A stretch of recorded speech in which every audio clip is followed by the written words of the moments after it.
हमारे साथी, कुछ नए भी साथी हैं। एसपी खलखुको जी को तो शायद मैं पहचान ना हूँ, कहीं ना कहीं मुलाकात है आपसे। जी सर। और आप लोग भी कहीं ना कहीं किसी न किसी मोड़ पे मुलाकात निश्चित रूप से हुई होगी। आप सबका मैं हृदय से स्वागत करता हूँ और उम्मीद करता हूँ कि आज की इस मीटिंग को आप लोग एंजॉय करेंगे। साथियों, पुराने और नए सबको मैं संबोधित करते हुए ये बताना चाहूँगा कि जैसा कि इसमें लिखा हुआ है स्थापित 1959, तो बड़े सौभाग्य की बात है कि करीब 62-63 साल पुराना यह संगठन है। साल 2 साल पुराना नहीं है, इतने सालों से ये चला आ रहा है। वो वक्त था जब कंप्यूटर नहीं हुआ करता था, प्रिंटर नहीं हुआ करता था और लोग टाइप मशीन मैनुअल वाला चलाते थे। उस जमाने में ये पेंशनर बुलेटिन के नाम पे 2 पन्ने का लोग पत्रिका निकालते थे और उससे समाचार पेंशनर के संबंधित के न्यूज़ था वो एक दूसरे को भेजते थे। और धीरे धीरे आज की डेट में इतना काफ़ी विस्तार हुआ कि इस बार करीब 48 पेज का ये हम लोगों ने पेंशनर बुलेटिन निकाला है।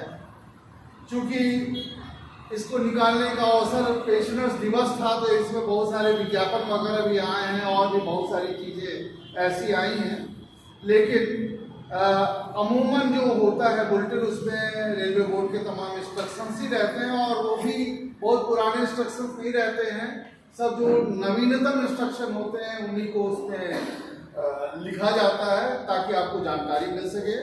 दोस्तों, 1959 यानी कि 63 साल पुराना ऑर्गेनाइजेशन, इस पर करीब 2-3 साल पहले हमारी एंट्री हुई और मैं भी आके लोगों के सुना, लोगों के ग्रीवांसेस को देखा और देखने के बाद से हमको लगा कि भाई हमें मदद करनी चाहिए। क्योंकि हर आदमी का कोई ना कोई फील्ड होता है, कोई गाने में बहुत ज़्यादा रुचि रखता है, कोई नाटक में रखता है, कोई वादन में रखता है, कोई डिबेट में रखता है, कोई गेम खेलता है। सबका अलग अलग हॉबी होता है। मेरा जो विशेष हॉबी रहा वो ये रहा कि रूल्स रेगुलेशन को कैसे पकड़ा जाए, उसकी कैसे एनालिसिस की जाए और एक ही रूल को पूरब कैसे ले जाया जाए, जो करने में पश्चिम कैसे ले जाया जाए। जो इंजन है आगे पीछे दोनों चलता है, तो हमने ये कोशिश की कि उसको अपने हिसाब से कैसे घुमाया जाए। इस विधा में थोड़ा ईश्वर की कृपा भी रही और काफ़ी कुछ महारत भी हासिल हुआ। तो मैंने ये सोचा रिटायरमेंट के बाद कि अगर हम उस अपनी विद्या का वो जो मैंने सीखा है उसका इस्तेमाल करके जो हमारे पीड़ित पेंशनर हैं उनका ग्रीवांस का रिड्रेसल किया जाए, उसको दूर किया जाए, तो कितना बढ़िया रहेगा, कितना अच्छा रहेगा। और उसका इस्तेमाल करना शुरू किया। और अभी कोहली साहब आपको गवाही दे रहे थे। बेसिकली लास्ट जो पेंशन अदालत हुआ उसमें मैं नहीं था, उससे पहले जो हुआ उसमें मैं नहीं था। मैं पेंशन अदालत में इसलिए नहीं जाने बैठता हूँ कि अगर मैं बैठूंगा तो इज्जत नगर मंडल, वाराणसी मंडल, लखनऊ मंडल और तमाम जगह जो हुआ करता है पेंशन अदालत, उसमें जो प्रॉब्लम आती है लोग वहीं से सीधे फोन करते हैं हमारे पदाधिकारी कि सर ये प्रॉब्लम आई है, ये रूम का फंस रहा है, क्या करूँ। तो उसको कोई टेकल करने वाला नहीं रहेगा, मैं अगर वहाँ नहीं रहूँगा। तो इसलिए कोहली साहब हमारे पेंशन अदालत में जाते हैं और जाके वहाँ पर संबोधित करते हैं, बातों को रखते हैं, सब कुछ रखते हैं। इन्होंने अभी गवाही दिया कि जहाँ 300-400 केसेज आया करते थे वो घट के 30-40 केसेज हो गए। तो ये बहुत बड़ी बात है, 30-40 केसेज। और वो भी जो 30-40 केसेज हैं वो उन लोगों के हैं जो हमारे ऑर्गेनाइजेशन में नहीं है, जिनका हमसे कोई संपर्क नहीं। जानते हैं दोस्तों, यही जनवरी का महीना है 2022। 2 जनवरी के दिन हम लोग छपरा में नई ब्रांच की ओपनिंग कर रहे हैं। छपरा में क्यों कर रहे थे? वजह इसलिए थी कि छपरा में बहुत ज्यादा रिवर्स था। दूर दराज देहात के लोग एस्टैब्लिशमेंट वाले जानते ही हम अस्पताल वाले वाराणसी इतना बढ़ा देते, इतना परेशान करते थे, किसी का ऑपरेशन गलत हुआ, सब तमाम समस्याएं और सब लोग मांग कर रहे थे। और हम लोगों ने निर्णय लिया कि वहाँ पर हम लोग ब्रांच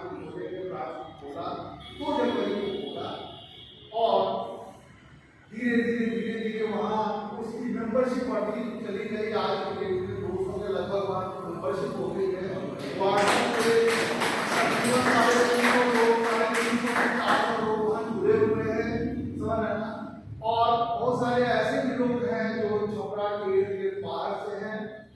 इसी रेलवे सोनपुर समस्तीपुर के भी बहुत सारे लोग वहाँ जुड़े हुए हैं।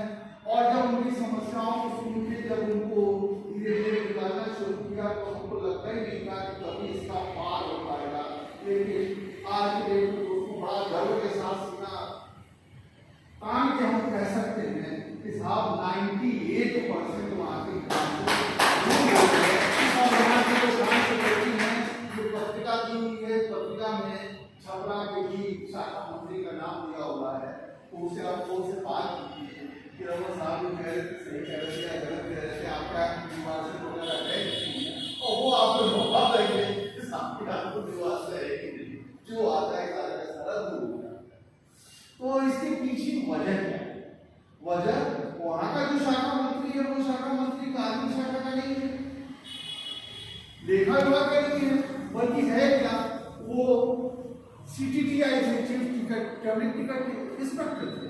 लेकिन उनके अंदर ये इच्छा थी कि हम कुछ करें लोग, और लिहाजा उन्होंने डेली हमसे बातचीत करना शुरू किया और मैंने फोन पर ही उनको सारा का सारा ट्रेनिंग किया, कैसे करना है, क्या करना है। ग्रीवांसेस को भी इकट्ठा करते गए और रोज हमसे फोन पे बात करते थे कि साहब ये केस है, इसमें क्या करना है, इसमें क्या करना है। मैं डिक्टेशन देता था, वो बेचारे लिखते थे, अगले दिन उसको सॉफ्टवेयर पे डाला जाता था और ऐसे करते करते करते करते सारा का सारा समाप्त हो गया। तो ये छपरा की ही नहीं बात है, ये ऑलमोस्ट लगभग सारे डिविजन्स की, सारे ब्रांचेस की बात है। आज के डेट में 20 ब्रांचेस चल रहे हैं और 20 ब्रांचेस में ऑलमोस्ट ऑल हर जगह यही है। अब 1-2% तो हमेशा रहता ही रहता है, कुछ ऐसे भी होते हैं जो नहीं होने वाला है फिर भी लोग उसको रिप्रेजेंट करते हैं, तो उसकी तो बात ही अलग है। लेकिन अमूमन जैसे होता है ना, किसी का कोई प्रमोशन MSCP का लाभ नहीं मिला हो, एक्सटेंशन नहीं मिला हो, DA नहीं मिला हो, ट्रांसपोर्टेशन अलाउंस नहीं मिला हो, मेडिकल का कुछ प्रॉब्लम हो, पास का कुछ प्रॉब्लम, इस तरह कोई भी समस्या है वो सारा का सारा सेटल हो चुका है। तो ये बड़े गर्व की बात है, बड़ी खुशी की बात है। अब स्थिति ये आ गई कि आगे क्या किया जाए, तो आगे के लिए हमने क्या रूपरेखा बनाया उसके बारे में मैं जिक्र करूंगा। लेकिन इससे पहले थोड़ा सा 2022 का मैं नक्शे में रूपरेखा दे दूं। 2022 में बहुत सारे कार्यक्रम हुए एसोसिएशन के द्वारा, और देखिए हम लोग एसोसिएशन में सिर्फ ये नहीं करते हैं कि खाली ग्रीवांसेस आपका दूर की, हमारी ये सोच थी कि हम जो पेंशनर्स हैं जिनके अंदर जीवन के प्रति जो अनुराग होता है वो थोड़ा दूर हट गया है, किनारा कसी कर लिया है, जिज्ञासा कम हो गई है, स्मार्टनेस कम हो गया, उनके अंदर स्मार्टनेस डालो, उनके अंदर जीने की लालच पैदा करो, उनके अंदर जीवन के प्रति अनुराग पैदा करो। और इसके लिए क्या था, ग्रीवांसेस के साथ साथ उनका जन्मदिन मनाना, जन्म दिवस का एक कार्यक्रम हम लोग कराते हैं। आप लोग देखा अक्सर आता रहता है कि भाई उनको कार्ड दिया गया, मीटिंग, सब लोग ने ताली बजाया, सब कुछ बजाया। अभी हम लोग करने भी जा रहे हैं, इसी में से किसी एक सदस्य क्या करेंगे, तो वो चीज किया। इतना ही नहीं, हम लोगों ने होटल भी देख रहे हैं बैंकॉक पे, बहुत बढ़िया होटल है ना, AC होटल। AC होटल में हम लोगों ने कल्चरल प्रोग्राम किया और कल्चरल प्रोग्राम में वहाँ की 100 की कैपेसिटी थी। लोगों का इतना ज्यादा रुझान था कि साहब हम भी जाएंगे, लेकिन जब 100 का कूपन हमारा कट गया तो उसका उन्होंने मना कर दिया कि और नहीं कर पाएंगे, समझ ना। बहरहाल जो 100 लोग गए वो सारे के सारे खुश थे, सबके पाँव कर रहे थे, सबके हाथ चल रहे थे, सबकी तालियां बज रही थी, सब लोग झूम रहे थे, आनंदित हो रहे थे। तो इस तरह का कार्यक्रम हम लोग किए। यही नहीं हुआ बल्कि समझिए 2022 में लखनऊ डिवीजन में स्थापना दिवस मनाया गया। DRM मैडम पर्सनली वहाँ पर आई थी और उन्होंने आके लोगों को सम्मानित किया। बहुत सारे ब्रांचेस खुले, नए नए ब्रांचेस खुले। काशीपुर इज्जत नगर मंडल में वहाँ पर नया ब्रांच खुला, गोरखपुर में एक नया ब्रांच खुला, वो काशी नगर में करते हैं। तिरंगा यात्रा हम लोगों ने निकाला और सबसे बड़ी लास्ट जो है वो 17 दिसंबर को हम लोगों ने क्या मनाया, पेंशनर दिवस मनाया। कहाँ मनाया, उस ओपन फील्ड में, वो लोगों ग्राउंड में मनाया। जबकि 2021 का पेंशनर दिवस इसी हॉल में मनाया गया था और लगभग 100 के लगभग लोग आए थे। उसके बाद बैठने का व्यवस्था नहीं था, तो हमने कहा नहीं अब वहाँ मनाएंगे। और वहाँ पर हमारी तादाद की लगभग अप्रोचिंग 1000 के लगभग की इतने काफी लोग इकट्ठा हुए। तो ये सब और कुछ नहीं है, एसोसिएशन की बढ़ती हुई लोकप्रियता है दोस्तों। और इसी क्रम में हम बताना चाहेंगे आप लोगों को कि हमारा जो मैनेजमेंट है, श्री सरन जी, मोदी साहब और भी तमाम पदाधिकारीगण, इन लोगों का एक इच्छा है कि फरवरी के महीने में हम लोग एक टूर ले जाए, एक्सकर्शन टूर है ना, किसी अच्छे बस से, लग्जरी बस से कहीं किसी जगह टूर ले जाए। उसमें कोई कंपल्सरी नहीं रहता है, भाई जो खर्चा आएगा वो खर्चा अपना बियर करना है, सब लोग अपना कंट्रीब्यूट करेंगे और बस में बैठेंगे, जाएंगे, एक साथ घूमेंगे, जाएंगे अपना साथ में शाम तक आपका 3 नाइट के वापस चल जाएंगे। और अप्रैल के महीने में फिर हम लोग कल्चरल प्रोग्राम करने जा रहे हैं।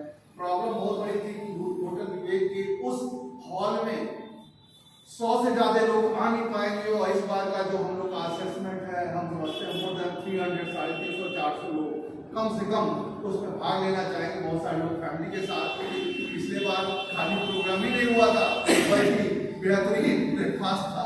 कोई गया था इसमें से? बेहतरीन ब्रेकफास्ट था, दो भाई का एकदम बहुत बढ़िया, दो भाई का शादी ब्याह में जिस तरह लंच होता है उस तरह का लंच था। और खूब लोग झूम के गाना कोरस वोरस गा रहे थे, और लास्ट में फिर चाय पकौड़ा देके लोगों को विदा किया गया था। तो ये इस बार 350-400 कहाँ अरेंजमेंट कर पाएंगे, लेकिन इतना ऐसा हुआ है कि एक होटल में ही वो पीछे की साइड में एक बड़ा हॉल उन्होंने बनाया हुआ है, और हम लोग एक ही दिन करेंगे, लेकिन अच्छा सा कुछ प्रोग्राम बाहर से भी कुछ आर्टिस्ट वगैरह हम लोग बुलवा रहे हैं। विवेक में ही सके, और हाँ विवेक नहीं, लेकिन उस हॉल में नहीं होगा, 350 से कम लोग नहीं आएंगे। तो वो करने का प्रोग्राम है। तो एक एक्सकर्शन टूर हो गया फरवरी में, और अप्रैल के महीने में होटल विवेक में कल्चर प्रोग्राम का एक ये है। तो ये तो कुछ अचीवमेंट 2022 का हो गया, और 2023 का कुछ एडवांस प्लानिंग हो गया। सबसे बड़ी चीज ये है कि 2023 में हम लोग का एजीएम भी हुआ। एजीएम हम लोगों ने कब किया था? 2021 में किया था। अब उसके बाद 22 गैप रहा, 2023 में हम लोग फिर करने जा रहे हैं। तो वो भी, उसमें भी बहुत मजा आएगा। साथियों ये बताइए, इसमें से आप लोगों में से कोई ऐसा व्यक्ति है जो स्टेशन मास्टर कैटेगरी से हो या ड्राइवर कैटेगरी से हो? कोई है स्टेशन मास्टर कैटेगरी से? कोई है इसमें? नहीं है। हमें पॉइंट्समैन, शंटमैन वगैरह कोई नहीं है? स्टेशन मास्टर कैटेगरी से हम। अच्छा, आप किस ब्रांच से? ऑपरेटिव में क्या? भाई साहब ड्राइवर से। ड्राइवर से, अच्छा। तो चलिए, ऐसा है कि एक्सीडेंट फ्री अवार्ड एक होता है, आपको मिला है कि नहीं? नहीं मिला है। कब रिटायर हुए सर? 2013 में रिटायर हुए। क्यों नहीं मिला? कोई प्रॉब्लम तो नहीं था? पता नहीं था। देखिए, ऐसा है ना कि जैसे होता है ना कि लोग क्या करते हैं, अपना काम मेन करते हैं, काम करने के बाद देखते हैं कुछ हल्का हो जाए तो आगे कुछ और करता है। तो हमने कुछ रिसर्च वगैरह करना शुरू किया। रिसर्च वगैरह में कुछ लोगों ने बताया कि एक्सीडेंट फ्री अवार्ड आपको नहीं मिला। तो हमने कहा क्यों नहीं मिला? तो कहने लगे कि वो रेलवे प्रशासन कह रहा है कि 2017 का रेलवे बोर्ड की एक्टिविटी है, उसके हिसाब से ये आपको नहीं मिलेगा। तो हमने कहा ठीक है, आप दिखलाइए 2017 वाला चिट्ठी। 2017 का पत्र जब हमने लिया तो देखा कि उसमें तो कोई बहुत बड़ा मैटर था नहीं, कोई तथ्य था नहीं। तो फिर मैंने एक्सीडेंट फ्री अवार्ड से रिलेटेड जितने पत्र थे 1990 से लेके और 2022-23 तक का सारे के सारे चिट्ठी को निकालने के बाद हमने जो उसका निचोड़ निकाला, उस निचोड़ के अनुसार कुछ कैटेगरीज है, जैसे आपका पॉइंट्समैन है, स्विचमैन है, केबिन मैन है, एएसएम है, एसएम है, डीपीएसएस है, एसएस है। इसके अलावा इन कैटेगरीज में काम करने के बाद प्रमोट होकर कोई टीआई हो गया है, कंट्रोलर हो गया है, एओएम हो गया है, अथवा उधर सेंटर है, असिस्टेंट लोको पायलट है, लोको पायलट है, ड्राइवर गुड्स है, ड्राइवर पैसेंजर है, ड्राइवर मेल एक्सप्रेस है। इन सारी कैटेगरीज में काम करने वाले जो लोग हैं उनके लिए रेलवे बोर्ड का एक नियम है कि अगर इनकी 23 साल से अधिक की सर्विस इन कैटेगरीज में है तो लास्ट जो इनका बेसिक पे होगा उसके हिसाब से 90 दिन यानी कि 3 महीने के ये हकदार हैं किस चीज़ का, एक्सीडेंट फ्री अवार्ड के। अब लास्ट पे के हिसाब से अगर 90 दिन का मिल जाए तो हो जाएगा। क्यों सर, चेहरे में मुस्कुराहट नहीं आ रही है? लग रहा है आप सोच रहे हैं कि लोग कहेंगे भैया यहाँ पे कुछ चाहिए। अब हमारे